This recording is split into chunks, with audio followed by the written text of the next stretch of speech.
Assalamu alaikum. Мекендеш медиа YouTube каналынын көрүүчүлөрү, саламатсыздарбы? Бүгүн сиздерге жагымдуу жаңылыктар бар, пайдалуу маалыматтар бар. Андыктан видеону аяга чейин көрүңүздөр. Туугандар, мен акыркы учурларда мына Тоджон тууралуу аябай көп видеолор тартып атам. Анан Тоджон тооктун мындай башка тоокторго салыштырмалуу биздин жаратылышка, мына айрыкча кыргыздарга, Кыргызстанга аябай ыңгайлуу болгон үчүн ушу тоокко басым жасап атам. Башка порода тооктору тууралуу дагы айтып келгем. Адлер, Легорн, алар да жакшы. Эми жаман деп эми баардык тоок эле негизи жакшы, бирок жакшысын дагы жакшыраагы дегендей. Мына ушул Тоджонго мен басым жасап атам. Бүгүн айта кетчү нерселерде мен бүгүн өзүмдө болгон проблемаларды анан сиздер менен дагы бөлүшө кетейин деп атам. Мен өткөндө кышында бир жерден тоок алып келип алып, тоокторум, Легорндарым, Адлерлерим чынын айтсам өлтүрүп алдым. Эч мындай болгон эмес менин эмемде, практикамда. Анан ошого ошолордун кесепеттери, ошолорду алдын алыш боюнча сиздерге бүгүн кенен айтып берем. Кандай кылыш керек, айрыкча мына эрте жазда. Азыр мен мына күн ысып калды, тоокторду бир аз убакыт болгондо мынантип чыгып, эми бизде огород кичине мындай. Анан ошого кичине болсо дагы чыгып, эшикке чыгып, мына курт-сурт, чөп-сөптөрдү жеедирип, кичине витамин карматыш керек. Анан азыр эми сезон маалында жумуртканы аябай көп берген учуру, ошого кичине жөжөлөрдү ачырып, мына ушул учурдан пайдаланып алганыбыз жакшы. Ошого азыр кыш, жок, тоокторум чыгып кетиптир. Кыш.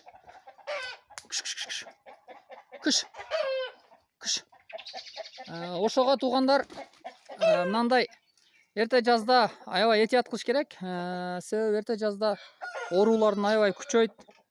Андан сырткары оорулар күчөгөндөн кийин бул жугумдуу болот да, жанагы илгертен эле айтылып келген чума, ошондой оорулардан этият кылышыбыз керек. Анан тоокторду мен мына сарайдан чыгарбайм. 80-90% кээде эле ушинтип чыгарып өзүм карап турам. Антпесем мына гүлдөрдү тытып, астыларын чукуп салат. Анан көпчүлүгү мына гүлгө суктанып атсаңыздар керек. Мен өзүм дагы гүлгө кызыгам. Гүлдөрдү баарын өзүм алып келип отургузгам. Эми эркек болсом дагы гүлгө аябай кызыгам. Анан эрте жазда ушинтип гүлдөрдү караганча тоокторду карап дегендей ушинтип ишти кылып атабыз. Анан айта кетчү нерсе туугандар, бул Тоджондун өзгөчөлүктөрү тууралуу айтып эле жүрөм. Анан Кореядан мурдагы видеолорумда айтып келгенмин. Кудайга шүгүр, мына Корея деп айтып жүрүп, акыры ниетибизге жеттик. Буюрса 26 майда жумурткасы келе турган болду Тоджондун жаңы линиясы. Андан сырткары жумурткасы келет. Анан ошонун 20 күнүндө алар ачырып берсе, Oasis Agros, Royal Breed фирмасы, Oasis Agro'нун астындагы. Ошолор ачырып берсе, анан оштон буюрса, ким канча штук берсе, ошолор өздөрү алып кетет. Анан бизге ар кандай сын пикирлер болду. Алдап кетесиң, анандайсың, мындайсың, мошенниксиң дегендер да болду. Эми аларды ниетине жараша ар ким өзүнүн деңгээлине жараша сүйлөй берет. Аларды Кудайга койдук. Алар менен мындай айтышып, спорлошуп отуруштун кереги жок. Алдыга жыла беришибиз керек, Тоджон сүйүүчүлөр. Ошого менин видеолорумду дайым көрүп туруңуздар. Буюрса, эгерде ушул видеом сиздерге кызыктуу болуп, ушу Тоджонго, тоокко сүйүүчүлөр айрыкча көбүрөөк комментарий, лайк бассаңыздар, буюрса сиздерге мындан да жакшы жаңылык болот. Мен ушул видеого реакцияга карап туруп сиздерге жаңылык чыгарайын. Бул эми кызыктуу контент, кызыктуу болуш үчүн айтып атам. Ошого бул видеонун астына комментарий жазып, өзүңүздөр сунуш, ой пикириңизди, сурооңуздарды обязательно жазып кетиңиздер. Буюрса менин жаңылыгым сиздерге жагат деп ойлойм. Анан кийин көптөн бери кол бошобой калды тоокторду тартканга. Анан ошого кечирим сурайм. Убакыт деле бар өзү негизичи, мындай эсимден чыгып калып, кандай болуп атат. Ошого акыркы учуракта алысыракта тартып атам. Анан менин тоокторум жоголбойт, бул тоок кылбай коюптур дегенден алыс болуңуздар. Мен дагы тоок сүйүүчүмүн. Ар дайым Кудайга шүгүр үйдө тоок үзүлбөйт.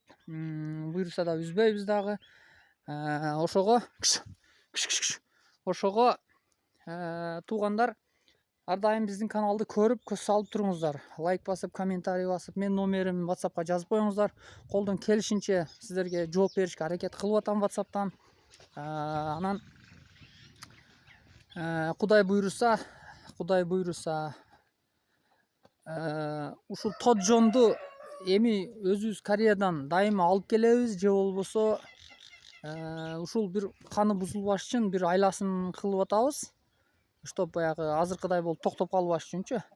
Эми почти результаттары чыгып калды. Ошого сиздер көбүрөөк ушул видеого эме кылыңыздар, комментарий өзүңүздөр сунуш пикириңиздерди жаздырып коюңуздар, чтоб мен кийинки видеолордо аябай кызыктуу, сиздерге жагымдуу жаңылык болот. Анан дагы бир айта кетчү нерсе, мен ошол жанагы теманын башында айткандай тоокторду өлтүрүп алдым деген себеби, тооктор өзү негизи келгенден кийин карантин кармаш керек да, туугандар. Карантин кармаш керек 10 күн, 15 күн, 20 күнгө чейин. Анан мен чын айтсам бир 10 күндөн ашык эле карадым дагы, анан кошуп койдум тоокторгачы. Анан бир аз арасында оорулуулар бар экен да. Ошолордон жукту. Анан аба аркылуу наркороодо тоокторума жукту. Мына өзгөчөлүк көрдүңүздөр, мен тоджонум менен адлеримден бир эле тоогум калды. Легорунун баары өлүп калды. Тоджондору мындай тирүү калды. Муну неге мындай болду десеңиздер, алар ооруну көп слишком оору өтүшүп кеткенине байланыштуу алар көтөрө албады. Булар деле ооруду, бирок дарылап койдум, айыгып кетти да. Мен ошого айтайын дегеним, бул иммунитет аябай күчтүү экениге дагы бир жолу далил катары айтып атам да. Ошого мен мына тоджонду дагы мындай тоонжогуңа болгон кызыгуум дагы артты десем болот. Мен ал тоокторду жамандабайм, жакшы, алар деле жаман эмес, аябай жакшы. Мисалы үчүн легорун жумуртканы тоджонго караганда аябай көп берет, салыштырмалуу. Мисалы үчүн мындан 50-60-70ке чейин лимити көбүрөөк да. Мисалы үчүн тоокторду лимитте берилет. Бир жылда бир тоок мынанча жумуртка тууйт. Эгер эти болсо мынанча килограммга чейин эт берилет деп айтылат. Уйдукуну мисалы үчүн бир күндө мынанча литр сүт берет дейт. Тооктордука бир жылда бир лимит айтылат. Ушуну билбегендер айтыңыздар. Эгер туура эмес айтсам, комментарий калтырып коюңуздар. Анан тоокторду мынантип чыгарып турган жакшы. Булар өзү негизи порода болгондон кийин үй шартында караганга аябай жакшы. Мына мисалы үчүн чыгарасыздар. Мынантип курттарды жейт, мынантип таштарды жейт, чөптөрдү жейт. Ошого чыгарып турган жакшы. Көпчүлүгү суроо бересиздер. Мен багым бар, огородум бар, кой берсем болобу, анан ошентип бош койсом болобу деп. Тескерисинче жакшы болот. Мынантип кой берсеңиздер, көрдүңүздөр, азыр мен арык чабып атам. Арыктын ичиндеги мына курттарды таап жеп атат. Булар витамин да жакшы да, иммунитеттерин көтөрөт. Ичиндеги жетишпеген эмелерди, витаминдерди толуктайт, мындай чөптөрдү жейт, курт кумурска дегендей. Ошондуктан муну чыгарыш керек. Мүмкүн болушунча буларды бош койгонуңуздар туура болот да. Анан кийин дагы айта кетчү нерсе, азыр мен көпчүлүк учурда бул жерде мына мен короздорум азыр мына короз жатып калды. Мына көрүп атасыздар, жатат. Бул 2 күндөн бери тура албай атат да. Азыр биче туруп калган окшойт. Буна себебин айтып берем, неге мындай болуп атат. Сиздерде да ушундай учурлар болсо керек. Аппетит жакшы. Мына көрдүңүздөр, тайтаңдап тура албай атат. Кечээ вообще эле эме болуп атат да, бүгүн кичине туруп калыптыр. Аппетиттери бул жаш короз. Мындай каарыган эмес, ооруган эмес. Азыр бунун себебин айтам. Себеби бул жерде бунун каныны жанагы көкбит, паразиттер соруп таштаган да. Мен аны бир күн 2 күн тек койдум. Эми неге андай болду? Может, бир жерге кыпчылып кайрылып калдыбы, тек койсом болбоду. Анан кийин муну ачып, мына канаттарынын астыларын көрсөм, буну жанагы паразиттер басып, канын шоруп таштаптыр да. Каны аябай көпшөрөт да, алар бууп өлтүрүп коет. Хорошо, что бул тоджон короз жанагы неме болгон үчүн, иммунитети күчтүү, тетик чоң болгон үчүн ага мындай эмеге моюнсунбай, ден соолугу жакшы да. Ошого азыр буну бөлүп эшикке чыгарып койдум да. Азыр бүгүн мына кичине туруп калыптыр. Буну кантип дарыладың десеңиздер, көкбитке каршы эгерде сиздер тоокторуңуздар көкбит басып кетсе, уже өтүшүп кеттиби, мына мындай дары бар. Барс деген спрей бар. Мен ушуну колдоном, аябай эффективдүү. Мына ушуну канатынын астыга 2 жолудан бул спрей мынантип чачылат, бул мынандай чачылат. Канатынын астыга жакшытаап көрсөтүп коем, пауза кылып көрүп аласыздар. Канатынын астыга, мойнунун астырагына, 2 канатынын астыга, анан 2 чурайга, сандардын ичине ачып туруп, 2 жолудан этине тийгизип чачасыздар. Ушуга басым маани бериңиздер. Этине тийгизип туруп чачсаңыздар, баягы эт аркылуу этке сиңип, анан канга сиңип, кан аркылуу болобу, кандай эффект берет? Кыскасы, ушул жакшы эффект берет. Мына азыр кечээ сээп койдум да. атайын сіздерге мындай результат катары болушун көрсөттүм. Кече тартпай бүгүн тартайын деп. Азыр мына Кудайга шүгүр кичине туруп калыптыр. Кудай буйруса эртең уже туруп калат. Мына уже кичине басып калат. Кече вообще эле тура албай калган да. Ошондуктан эгерде ушундай болуп аппетиттери жакшы, ден соолугу жакшы, аппетиттери жакшы, бирок ушундай кээ бир учурда байкасаңыздар, тоокторуңузга, корозсторуңуздар баса албай калат. Анан ошону кызым, тоокторду айдап койгун. Вот огородко кирип кетет, энең урушпасын. Айда биракка. Ошого муну эме кылганыңыздар жакшы. Бар, бияктан барып айда. Ошого муну бар тез. Айда биракка. Ошого кечеси карасаңыздар, ал көк бит эмелер караңгыда жакшы көрүнөт. Күндүз алар бекинип, качып, мындай эме кылат да. Анан бул жака муну бөлүп койгон дем да. Бул жакачы. Бул жака бөлүп койгон дем. Азыр бияк жандырып коеюн. Бул жака бөлүп койдум эт атайынчы. Бөлүп койсом, бул жакта нерде туруп эле баса албай калды да. Анан эмнеге андай болду экен деп подозрение кылып карадым. Анан булар мындай жыгач, өзү негизи тооканаларда технология боюнча жыгачтан болбош керек да. Мүмкүн болушунча темирден кылышка аракет кылыңыздар. Мындай кычыктарга паразиттер кирип алат, мына ээлергечи. Баягы көкбит, сөкбит, кенелер кирип алат. Ошого мына жерде кылбаңыздар жакшы. Анан жемдерди дагы мындай эгизирээк асып коюңуздар жерденчи. Жерден бийигирээк турганы жакшы. Ушундай. Анан дагы ошол мындай ниппелькаларда бергениңиздер жакшы. Суусу таза болгону жакшы. Анан кийин бул өзгөчө дагы бир айта кетчү нерсе, мен бул жака корозду бул жака камап койгонмун да, бул жакачы өзүнчө. Анан калган тооктор бул жакта жүрөт эле. Эмнеге булар дагы ушундай болбоду деп эме кылса, анан бул жерге мен мындай көп күлдөн төгүп койгом. Күл кадимки эле тандырга турган күл да. Тандырда билесиздер да, бардык эле айылдарда очоктордо от жагасыздар. Ошо тандырдын күлү жакшы болот. Мынтип көп кылып төгүп койсоңуздар, өздөрү буланат. Бул күл билесиздер, мында фосфор көп, ачуудагы көкбитти эң эффективдүү жолу ушул жакшы. Көп кылып төгүп коюңуздар, анан үстүнө кайра төгүп туруңуздар. Анан мындай сууларды кылып койсоңуздар, мынтип ниппелькадачы. Бул жака емкост коюп койгом. Бул жака витамин, баягы АСД фракция ошолордон куюп койсоңуздар,